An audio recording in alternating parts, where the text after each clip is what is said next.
Before you judge this title, listen carefully, because what you're about to hear is not advice, it's a warning most people realize too late. There are truths people will never tell you directly, not because they're evil, but because telling the truth would force them to lose comfort, control, or options. So instead, they hide behind good behavior, sweet words, and nothing is wrong. And you mistake calm for honesty, you mistake presence for loyalty, you mistake silence for peace. But here's the uncomfortable reality no one prepares you for. The biggest lies in relationships are not spoken loudly, they are lived quietly. People don't betray you overnight, they drift first, they justify second, and only then do their actions catch up to what their mind already decided. If you've ever felt confused in a relationship, if you've ever felt close but unchosen, if you've ever questioned your intuition and blamed yourself for overthinking, this video is for you, because what destroys people is not betrayal, it's uncertainty.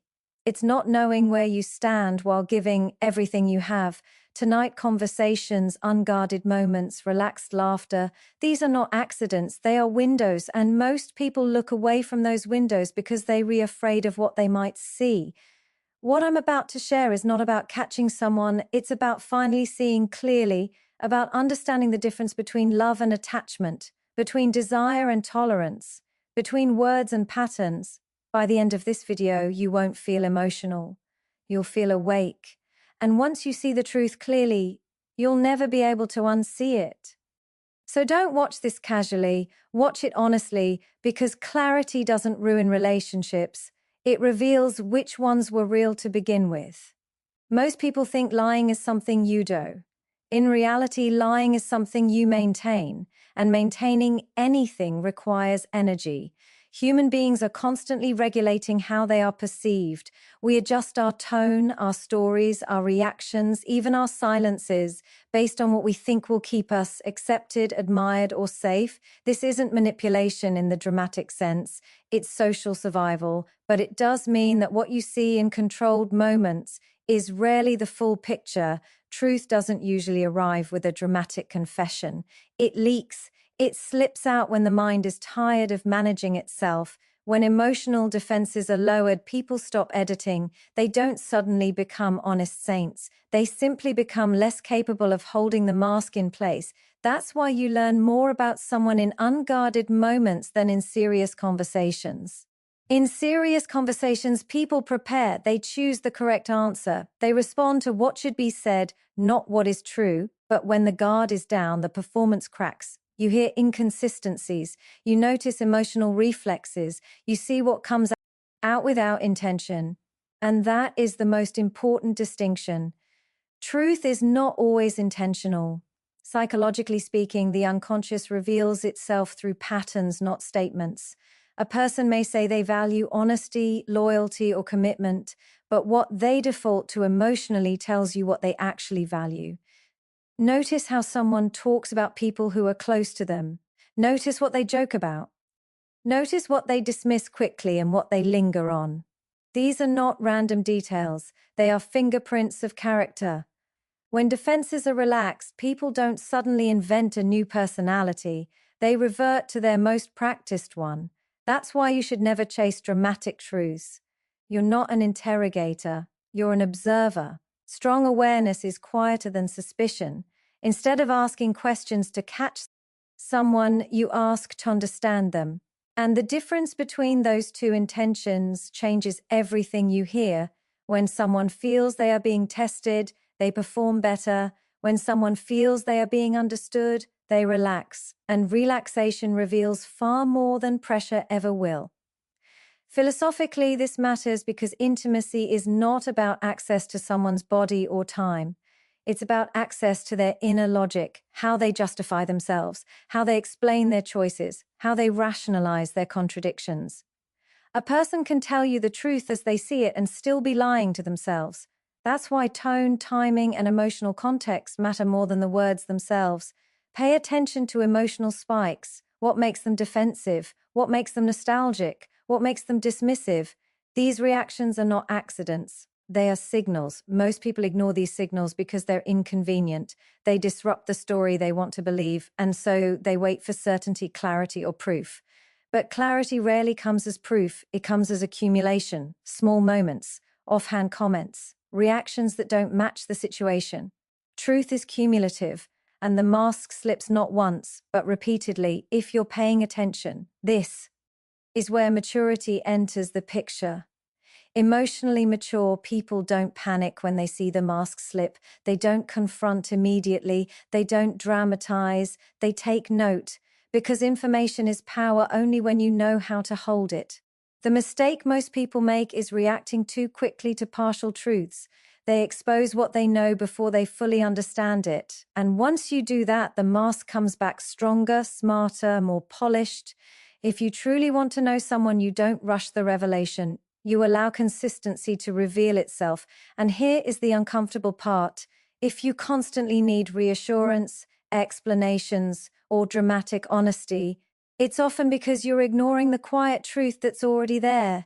People show you who they are long before they tell you. The question is not whether the mask will slip. It always does. The real question is whether you are calm enough, observant enough, and honest enough with yourself to recognize what you're seeing when it does. Because once you see clearly, you can no longer pretend you didn't. Most people misunderstand desire. They think it's loud, dramatic, obsessive. In reality, real desire is quiet, consistent, and directional. It doesn't beg, it moves. Love can exist without desire, and this is where many people get trapped. They confuse emotional attachment with genuine wanting. They hear words like care, comfort, history, loyalty, and they assume desire is included. It isn't. Psychologically, desire answers a very specific question. Do I naturally move toward you when I imagine my future? Not when I'm afraid of being alone, not when I feel guilty, not when I need validation, but when I imagine in expansion, growth, purpose, identity. That's why promises are weak evidence. Promises are often responses to fear. Desire is a response to vision. When someone desires you, you don't feel like you're convincing them to stay. You don't feel like you're negotiating your importance. You don't feel like an obligation added to their life. You feel included without effort. This is where many people lose years of their lives. They stay because the other person is good, kind, trying, or not bad. But desire doesn't operate on moral qualities. It operates on alignment. Someone can be a good person and still not be your person. And here's the uncomfortable truth. People rarely leave relationships they desire. They leave relationships they tolerate. Tolerance looks like effort without enthusiasm. It looks like showing up without curiosity. It looks like staying but not building. If you have to repeatedly ask where you stand, you already have your answer. Desire doesn't create confusion. Ambivalence does. Philosophically, desire is not about intensity, it's about direction. Where does this person's energy naturally go when they are free to choose? Watch what they prioritize, when no one is forcing them. Watch where their attention drifts. Watch what they protect and what they postpone. People protect what they value. They postpone what they're unsure about. This is why asking about the future matters so much, not as a test, not as pressure, but as observation. When someone speaks about their future and you disappear from the picture, that absence is not accidental. The mind doesn't omit what the heart insists on. And many people feel this absence but talk themselves out of it.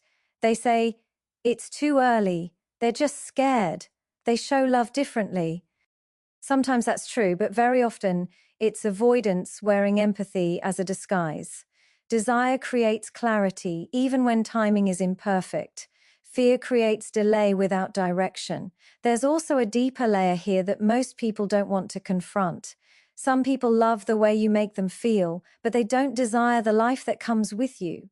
They enjoy the emotional nourishment, the understanding, the safety, but they don't choose you as a trajectory. This is why you can feel emotionally close to someone and still feel fundamentally unchosen. And that feeling is not insecurity, it's perception. The body often knows before the mind is ready to accept it. Desire doesn't need constant reassurance. It doesn't require monitoring. It doesn't collapse under questions. If asking about the future creates irritation, defensiveness, or avoidance, you're not threatening the relationship. You're exposing its limits, and limits are not failures, they are information. Mature people don't cling to potential, they respond to reality. You don't need someone to want you desperately, you need someone to want you deliberately, because desperate desire fades, deliberate desire builds. And the hardest lesson here is this: you cannot negotiate desire into existence. No amount of patience, loyalty, sacrifice, or understanding will create it where it doesn't naturally live. Your job is not to make yourself more desirable by shrinking, waiting, or proving. Your job is to notice where desire flows freely and stop chasing where it doesn't, because love without desire becomes duty, and duty over time becomes resentment. Choose the place where you are not an option, not a possibility, but a direction. And if you're brave enough to see where you are not desired, you'll finally be free to move toward where you are. Most people listen to words because words are easy. They're clean, direct, and comforting. Patterns are harder. They require patience, memory, and honesty. But psychology is very clear on this.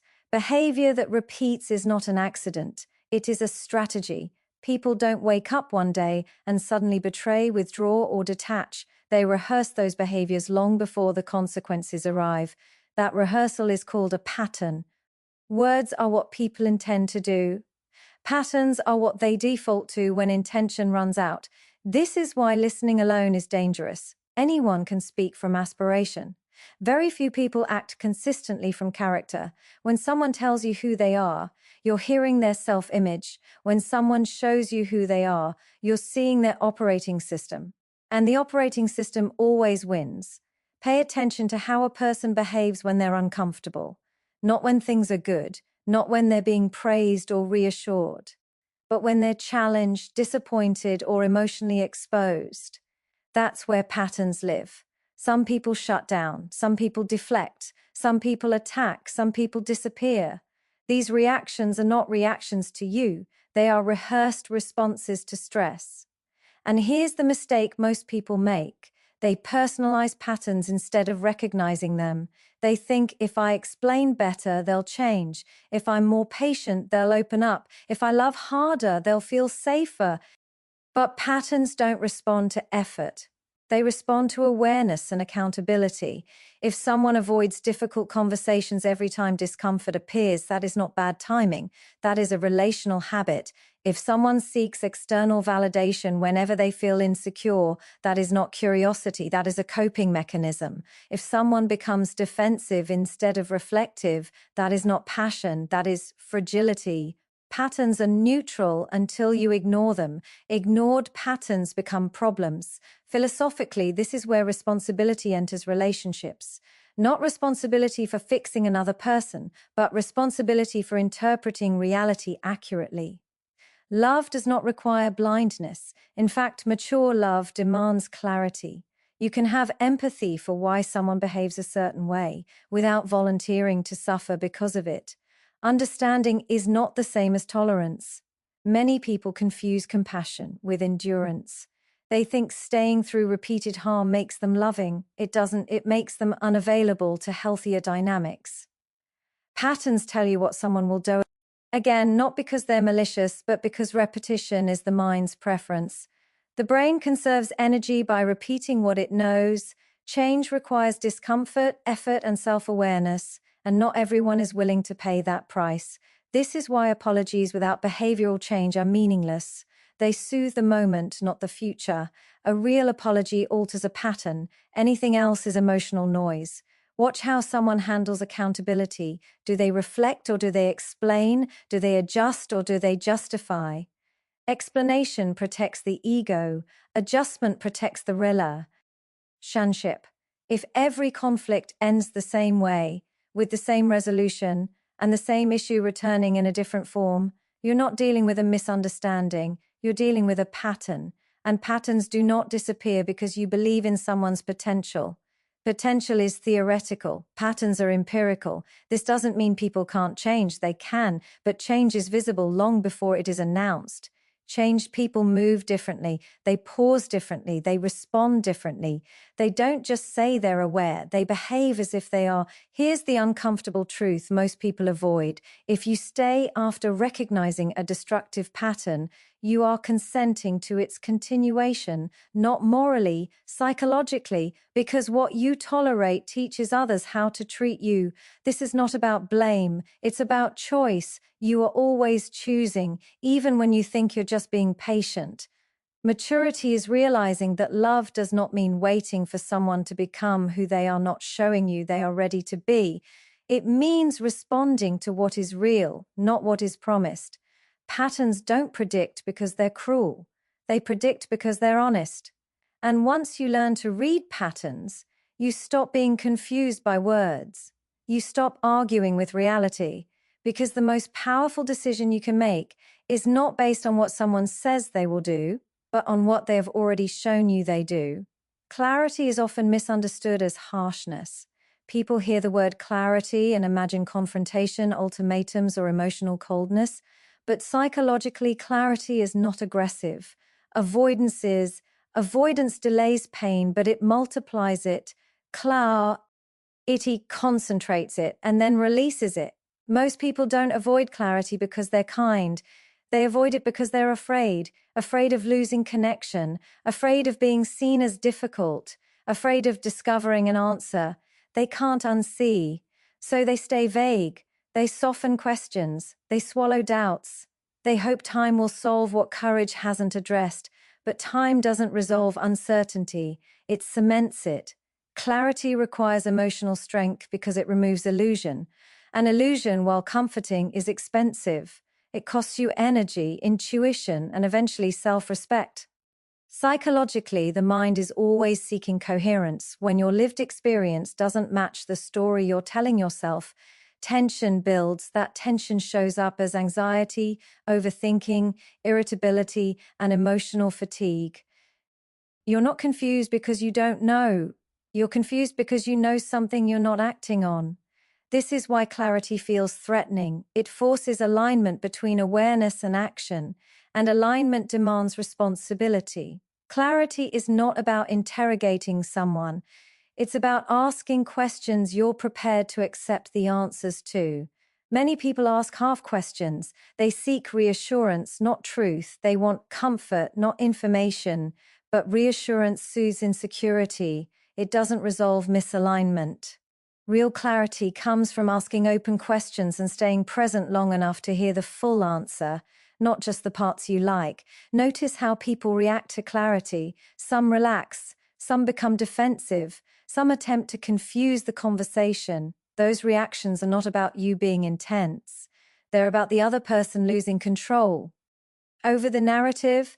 When clarity enters a dynamic, power shifts, not dominance, but definition.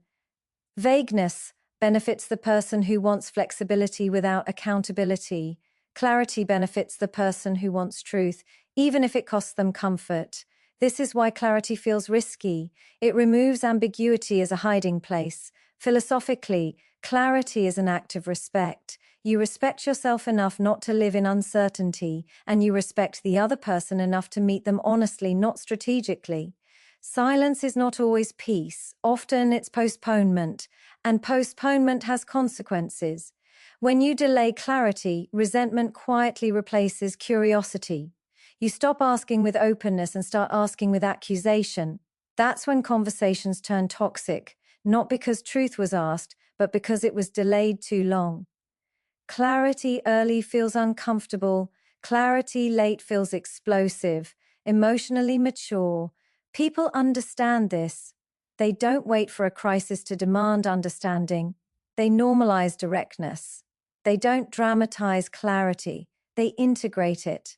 They ask simple questions. They observe simple answers. They make grounded decisions. And here's the key insight most people miss. Clarity doesn't force someone to choose you. It forces them to reveal whether they already have. If clarity pushes someone away, they were not held by alignment, only by ambiguity. And that's not a loss, that's a correction. You don't lose people through clarity, you lose illusions, and illusions are not foundations, they're delays. Strength is not staying silent to keep someone. Strength is speaking honestly and trusting yourself enough to walk away if the truth requires it. Because the moment you stop being afraid of clarity is the moment you stop negotiating your worth. And the most powerful act you can commit to today is this: choose truth over comfort, clarity over confusion, and self-respect over fear.